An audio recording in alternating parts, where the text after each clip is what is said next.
I'll be speaking for a few minutes on something I've titled Greater Together Than Apart. Greater Together Than Apart. The conveners of this event, the ADUA Center and the Ford Foundation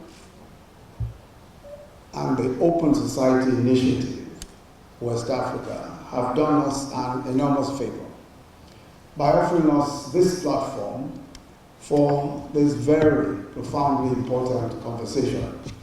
And they deserve our deep gratitude for this opportunity for individual and collective introspection. Introspection is probably what separates us from peace. That ability to learn from history is perhaps the greatest defense from the avoidable pain of learning from experience, when history is a much gentler and kinder teacher. Indeed, the saying, experience is the best teacher, is incomplete. The full statement of that Welsh adage is that experience is the best teacher for a fool. History is a kinder and gentler teacher. I was 10 years old when my friend in primary school, then Emeka, left school one afternoon. Our school was in the military compound at Yaba. He said his parents had decided to go back to the east.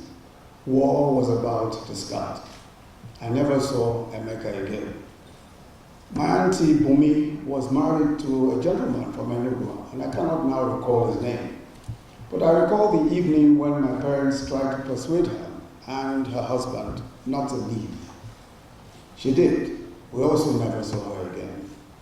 And I recall distinctly how in 1967, passing in front of my home in Ikorodu Road almost every hour were trucks carrying passengers and furniture in an endless stream of vehicles heading east. Many Igbos who left various parts of Nigeria, left friends, families, businesses, schools, and jobs. Like my friend and my auntie, some never returned. Many died. Many experienced the incredibly tragic ravages of war. The reasons for this tragic separation of brothers and sisters were deep and profound. So much has been said and written already about the whys and wherefores, and that analysis will probably never end. This is why I would rather not spend these few minutes on whether there was or was not sufficient justification for secession and the war that followed. The issue is whether the terrible suffering, the massive loss of lives, of hopes and fortunes of so many can ever be justified.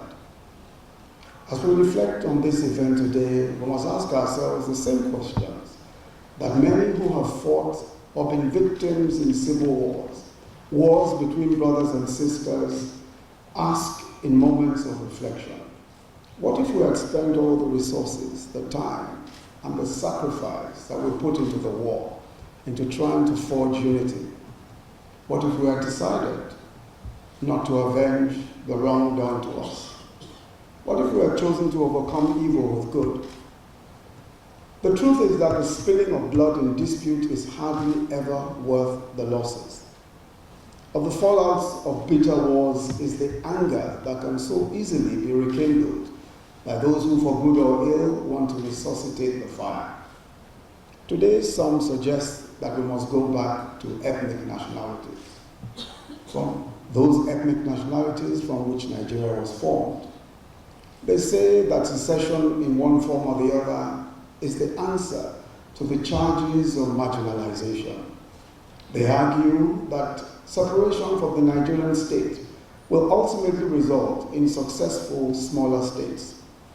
They argue eloquently, I might add, that Nigeria is a colonial contraption that cannot endure.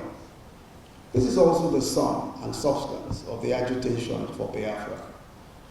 The campaign is often bitter and vitriolic, and has sometimes degenerated to fatal violence.